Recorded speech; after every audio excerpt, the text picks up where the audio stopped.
Merci Monsieur le Président de séance, Monsieur le Vice-président. Le rapport de la Chambre régionale des comptes est limpide. La reconstruction du lycée Marcel Cachin est un chantier qui a dérapé à tous les étages. D'abord les finances, 47 millions prévus, près de 68 millions dépensés. La CRC note l'absence totale de provisions pour aléas, alors que les problèmes d'amiante dans les lycées sont parfaitement connus. En outre, la Chambre souligne que la région n'a jamais chiffré le coût réel des adaptations liées aux Jeux Olympiques.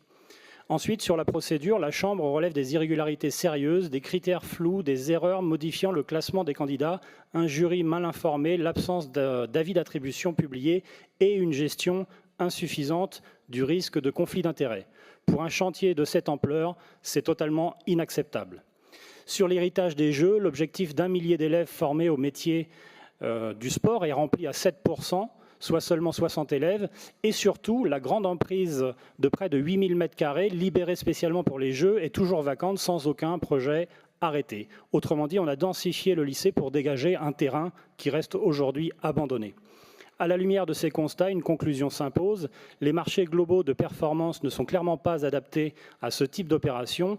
Ils manquent de transparence, concentrent les risques et exposent la région à des dérives financières. Nous demandons le retour à des marchés allotis plus contrôlables et plus protecteurs des deniers publics. Enfin, nous demandons un chiffrage complet et public du coût réel des adaptations liées aux Jeux et un projet crédible pour l'emprise aujourd'hui laissée à l'abandon. Sur ce sujet donc, l'autosatisfecit de la majorité était donc pour le moins inapproprié. Je vous remercie.